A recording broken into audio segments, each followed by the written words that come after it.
South Dakota officially calls for the Term Limits Convention. Boom. Hi, I'm Philip Blumel. Welcome to No Uncertain Terms, the official podcast of the Term Limits movement. This is episode number 259, published on March 10th, 2025. Your sanctuary from partisan politics. That's right. On March 4th, in another bipartisan vote of 25 to 10, the South Dakota Senate passed HJR 5002, making South Dakota the 10th state to officially apply for a term limits convention, the South Dakota House having already passed the resolution earlier this year. South Dakota is the first state in 2025 in which the resolution has passed. We were hoping to get the vote on Term Limits Day, right on Term Limits Day, February 27th, but we'll take this. No complaints. The statewide effort was led by Prime Senate sponsor, Senator Casey Crabtree, and 13 state senators who co-sponsored the resolution. Congratulations also to the Prime House sponsor, Representative Taylor Ray Rayfelt, and 21 House co-sponsors. And, to add some icing to the cake, the very next day, the South Carolina House passed the resolution in an uncontroversial voice vote. The team tells me we're in very good shape in the SC Senate as well. Could South Carolina be state number 11? As you know, if you listen to this podcast, Article 5 of the U.S. Constitution provides states the authority to impose term limits on Congress without congressional approval. But for the term limits amendment proposing convention to be called, a total of 34 states must pass similar resolutions. Once a term limits amendment is proposed, then of course it would have to be ratified by 38 states for it to be added to the U.S. Constitution. This process allows the states to completely bypass Congress.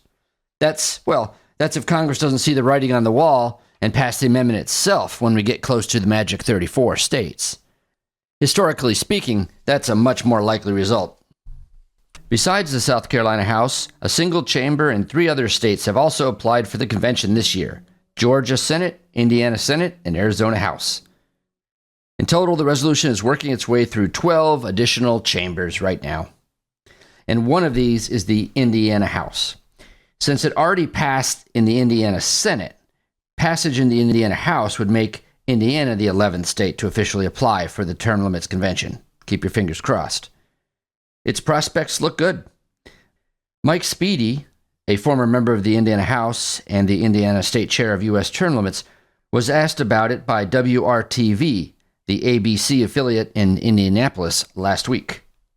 Term limits for members of Congress don't currently exist, but a joint resolution just passed out of the Indiana Senate this week encourages Congress to create them, a measure most Americans also support. Something I agree with. Yes, I do, because I think there needs to be a change every once in a while for people with new ideas and fresh ideas. I do support it. These opinions track with polling numbers. According to Pew Research, 87% of Americans, regardless of political affiliation, support the idea of term limits. That's why the Indiana General Assembly is working to pass Senate Joint Resolution 21.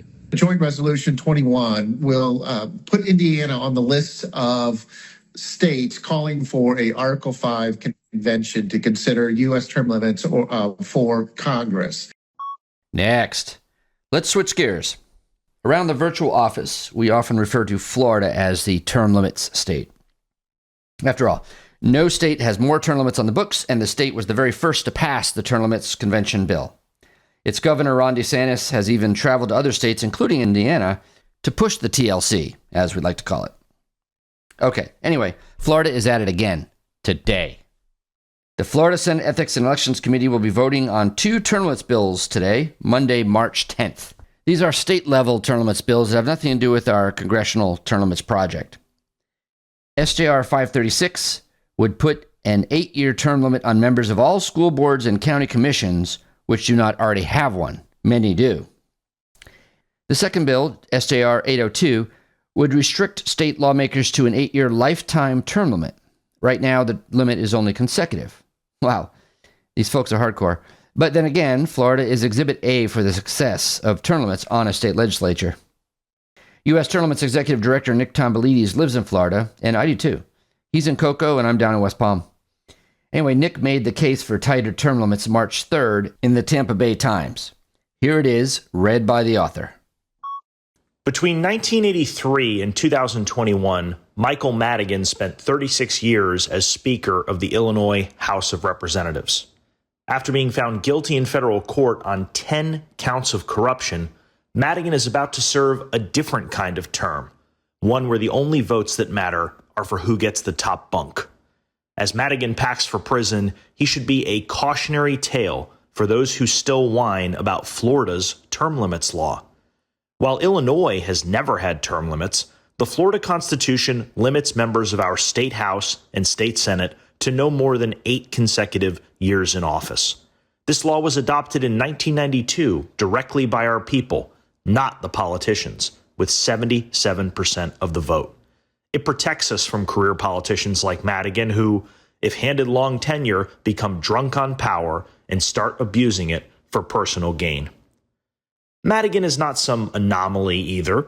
In 2016, Sheldon Silver, the 21-year Speaker of New York State, was imprisoned for pocketing more than $5 million in a complex bribery scheme.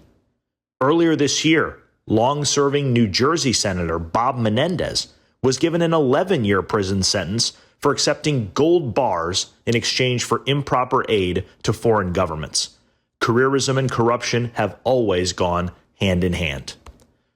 Due to term limits, scandals of this magnitude and complexity just don't happen in Florida. Of course, we aren't corruption-free. That would require reinventing human nature. But we use term limits to place a check on the tenure and arrogance that allow for corruption to flourish. Since speakers of the Florida House only wield power for 2 years, we deprive them of the chance to build empires. Since legislators only hold office for 8 years, we return them to the private sector before a rottenness can creep into their conduct. Now, in the upcoming legislative session in Tallahassee, our lawmakers have a chance to make our good term limits law even better. Senate Joint Resolution 536, introduced by Senator Blaise Ingoglia, would replace the consecutive 8-year limit with a lifetime 8-year limit. Currently, Florida's state representatives and senators are forced to leave after 8 years, but they can take a break and come back. Sometimes this break is pathetically short. For example, this year, State Senator Debbie Mayfield is again running for the Senate after being term limited in November. Back in 2015, Tampa Rep. Jamie Grant bizarrely claimed his term limits clock had been reset after sitting out for just 169 days. If the term limits law has loopholes, power seekers like Mayfield and Grant will try to take advantage. To their great credit, Governor Ron DeSantis and Secretary of State Cord Byrd recently took this fight to the state Supreme Court, arguing that the term limits law as written should still bar overly ambitious politicians like Mayfield and Grant. Unfortunately, the court disagreed. This is exactly why we need to pass SJR 536. It would curb these abuses while creating a legislature that truly works for the people. This bill might as well be called the Ending Career Politicians Act because it gets rid of the bums for good. Thanks, Nick. But there's a dark underside to this story. Naturally, many state legislators in Florida, like everywhere else, chafe under the rules that citizens placed on them with 77% of the vote back in 1992. One such miscreant is Senator Aaron Grahl of Vero Beach. At the last minute, Senator Grahl has introduced an amendment to SJR 536, Senator Blaise Ingoglia's bill to create an 8-year lifetime limit in each house of legislature. Her amendment would give her an extra term and a maximum limit of 24 years in the legislature. Of course, that's not a term limit at all, which is the point of her amendment. The vote is scheduled for Monday, March 10th at 1:30 p.m. Eastern Standard Time, but who knows? These schedules are very flexible. Nick will be in Tallahassee testifying. Please help him out. You could do this by contacting the relevant legislators in the state and let them know that you support these two pro-term limits bills and are opposed to Senator Grahl's self-interested amendment.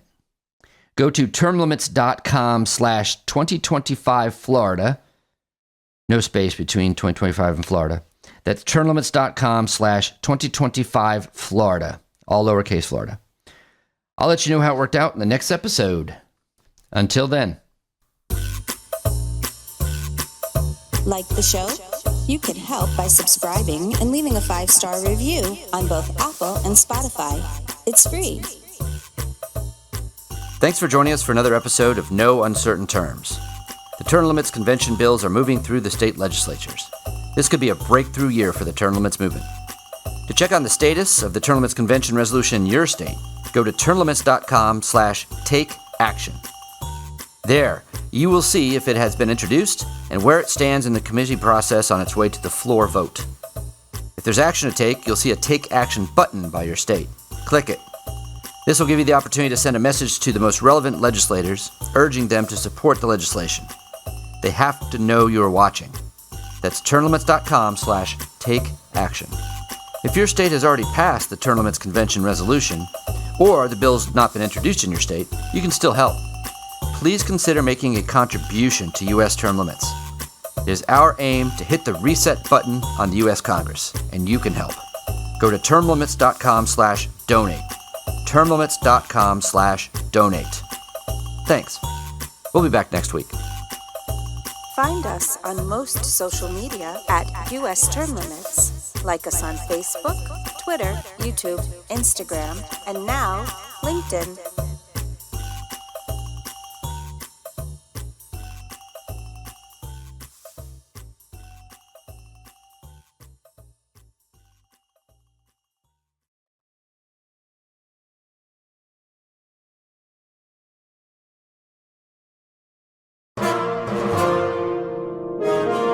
USTL.